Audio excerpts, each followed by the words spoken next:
What's good, YouTube? Storm here, coming at you guys with another video today. Today I'll be showing you guys Danger, the new archetype from that's going to be coming out in Cybernetic Horizon. I want to kind of talk a little bit about this archetype because it is very unique mechanically, and I do think that I do think it's an interesting deck and something I'm actually kind of curious to try to build to see if I can make it work.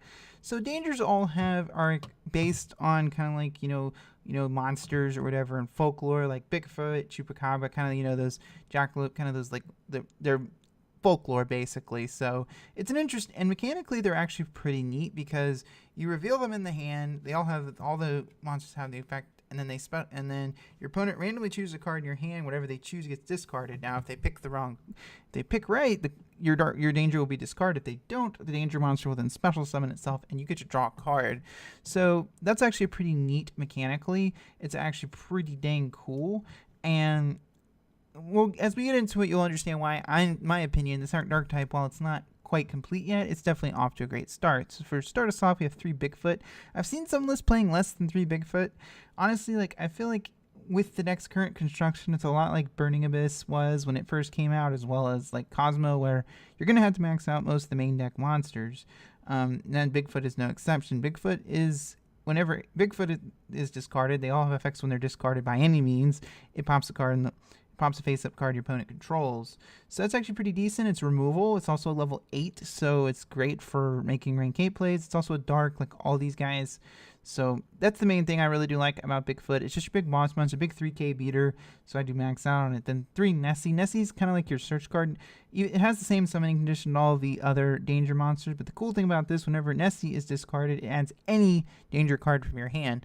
So right off the bat, you have a card that essentially searches your entire deck. The important thing to know is these effects that are in discard are all once per turn, so while you can continue to summon them over and over, you can't continually get their discard effects. So that's actually kind of a little bit of balancing. But Nessie's also really good. I'm not really sure, but it's definitely the one, no matter where the deck goes, I think you'd want to max out on. Pretty dang good, being able to search your entire deck for obvious reasons. Chupacabra has the same effect, of course, of all the dangers, but it special summons out of the grave, and Jackalope grabs from the deck. I'm not going to spend too much time on this because like they all kind of function very similarly, but I do think that they covered a lot of bases with the first wave of support in terms of being able to special summon from multiple locations, being able to search, being able to have removal. It's off to a good start, at least in terms of the monster lineup. Then for the Dark World side of the deck, so you might ask why Dark World? Well, Dark World has really good synergy with discarding, as we all know. I've seen some other suggestions, people playing Fabled, but the thing about the Fables is that they do have a lot of cards that benefit off of discarding, but it's difficult for me to figure out the ratios, whereas Dark Worlds are an archetype, one of my favorites ever, and it's an archetype I know really well, and it just mixes really well because all the Dark Worlds triggers. So we have 3 of the main boss monster of Dark Worlds. Grapha, much like Bigfoot, I've seen some lists of people playing 2, but I like 3 Grapha. Grapha is the best monster whenever Grapha has an insanely easily recurable summoning condition by bouncing any Dark World monster. It can summon itself out of the grave by returning 1 Dark World from your hand. So it's constantly recurable, whether it's through link plays or whatever. You can keep bringing it back over and over again, and that's actually really, really strong. Grapha never dies. It's just really missing in action. Also, whenever Grapha is discarded by a card effect, that's important because it won't trigger when Dark Worlds don't activate when they're discarded for cost. It will pop a card on the board. They also have extra effects if they're discarded by an opponent's card effect, but that's probably not going to happen in most cases. Then we have 3 Beige. Beige is very, very simple. Level 4, discard the graveyard, special summon. Unlike most of the other Dark World, it doesn't have any extra effects, but I prefer Beige over things like Lucent and Silva and Gold because Beige is better because it can be normal summon, and that matters because there'll be times where you really need to get a Grapha on the board to get some damage in, but Lucent will be just sitting in your hand doing nothing, and you'll have no way to discard it. That's why I prefer Beige over those cards, although I see a lot of players playing Lucent. Then Snow is basically your search card. Whenever Snow is discarded by a card effect, it will search any Dark World card. Much like, your Nessie here, you're seeing the similarities in the archetypes. It's also level 4, so it can be normal. She can be normal summoned to bring Grapha back. Then I have 3 Brow. Brow basically replaces itself. Whenever Brow is discarded by a card effect, it draws a card. I did consider playing Tour Guide in this list, but I'm gonna be honest, I don't know how much Tour Guide. Tour Guide's a great card, but I'm debating, like, if you guys have suggestions over what would cut to play tour guide, but I really didn't want to play a bunch of, I would be mostly using it to make link plays, if I'm completely honest, because I feel like that's the best use of it. They have the one Iblis simply because it's another dark monster, so you can discard it with Lure of Darkness, I guess, and it's something you can grab from Mermaid from the deck. It gives you something to do with all the empty advantage the deck can sometimes create sometimes. Then one Upstart Goblin. I think Upstart is a pretty dang good card, but for the deck, it allows you to deck thin. And then 2 dealings. So on stream last night, I keep playing around with the ratios. I'm not the hugest fan of Dark Roll Dealing because it lets your opponent draw, lets you choose what they're going to discard. So it's not super fantastic because you are kind of taking a -1. But I'm still kind of trying to figure out the ratios, if I'm completely honest. But I do think Dealings is a pretty decent little card. But I don't know how. I might just play Pod Desires instead of this, if I'm completely honest. The 3 Drag Down, as we saw in one of the Nationals, Drag Down is still a fantastic card. Being able to knock cards out of your opponent's hand before they disrupt you is really good, and you can get all your danger and dark rolled effects off. That's pretty good. Then 3 copies of Allure of Darkness. Again, your entire deck is dark. You'll have a lot of extra copies of cards in your hand. Why not?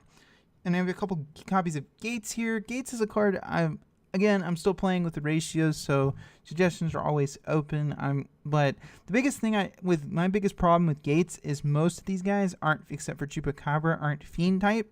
So Gates can be a little dead. So it's definitely a card I'm kind of open to tweaking the ratios of. Then Danger Zone is the trap card for the deck, and this card is pretty damn powerful. As I said earlier, is essentially a Graceful Charity. You draw 3 cards, then discard 2 cards, including a danger card. Then, much like Allure of Darkness, it has a condition where if you can't activate it, your entire hand will get chucked back in the deck. So you kind of have to be careful about activating it and going blind. But the card is already in a good spot because it's searchable via Nessie, and it can enable disruption on the opponent's turn by discarding a Bigfoot. So it's in a pretty good spot because it's searchable, lets you draw cards. It is a trap card, but that's kind of the point because it allows you to discard your danger monster to disrupt them on their turn. Then I picked Impermanence over other hand traps. You can play. The main reason you want to play Impermanence is because you can't really play hand traps because they'll get discarded via the danger mechanics. So Impermanence is a card of like a quote-unquote hand trap that you can actually set as a trap card. So that's one of the reasons I would play Impermanence over your traditional kind of hand traps that you kind of see running around. But it is really up to you. If you want to, these can definitely be Pot of Desires if you feel like you need to combo a little faster. Then for the extra deck, I will say you don't really use it that much, but it does give you something. The biggest thing I've noticed about Danger is that you can swarm the field with a bunch of monsters, but then the deck kind of just summons a bunch of monsters. So what you can do with those monsters is use them for link plays and setting up things, because I've seen deck just swarm the board with tons of monsters and then end on a kind of subpar board. That's what you do with it. You link summon with them. So anyways, we have the 2 Witchlings. Witchling is probably the best one. This is going to be in the same set, Cybernetic Horizon, so it's definitely a card that I feel like you should be maining at least a couple copies of. It's the link monster you'll primarily be going into. Pumps up all your monsters by 500 and recycles them. Not too much to say. Then we have some of the Nightmares. We have Night Phoenix and Cerberus. These are kind of just generic removal cards. Important to know, if you do discard these guys here, they will trigger off of Nightmare effects. Phoenix Pump, and again, if you're trying to do something, it just gives you something to do with kind of all those monsters that are just sitting on the board. Then we have the 1 Borolo Dragon. Don't know if you're really going to make it all that much, but it's kind of nice just have the option. And Diablos is a card that's kind of annoying to out, especially when Apprentice is pumping it up. So Borolo kind of gives you a way to get rid of Diablos if you are playing its Pure Striker. Then kind of the whole Nightmare package, we have the Mermaid, the Goblin, the Unicorn, and the Griffin. Again, the main reason these are here is because it just gives you something to do with all of those, especially when you have it gets flowing and you get the grapha keep coming back over and over. That's kind of where these guys come in really clutch. It just gives you something to do with all those monsters that are just sitting on the board, and that's why they're in here. Griffin in particular, if you establish it next to something, is pretty nice. Then of course the 1 Firewall Dragon. Again, this card probably needs to be banned, but it does allow for some combo extension in this deck. I have an Underclock Taker. This is kind of a link to I just put in most of my extra decks because the card's really good. You have Summon Sorceress. If you're living in Europe, you can definitely replace this with something like Skull Dread or the new Bull Sword Dragon, but this is kind of just here because your entire deck's mostly Fiend type, and you can grab pieces from the deck to keep extending. And then Decode Talker again. It's kind of a pretty flexible spot. You could definitely replace this with a with maybe like a Zombie Stein or another rank 8. As far as rank 8s, you do have Photon Lord and Harbinger here. The other things you could play is something like Zombie Stein, because your entire deck is dark and it's not a terrible card. I mean, a 5k beater definitely with a Witchling up is nothing to sneeze at. It's pretty big. And if you do need, and you also have Felgrand as well if you do feel like you need more rank 8s. But again, like, I just feel like the best thing to do with the deck, with all the monsters the deck summons, is just to simply link summon. So anyway, guys, about comes to the end of the video day. Let me know what you guys think of the new Danger archetype. And of course, I am open to changes for the deck because I know it's not perfect. Let me know. You can always let me know down in the comments below. And as always, thank you guys for watching. So Warstorm signing out.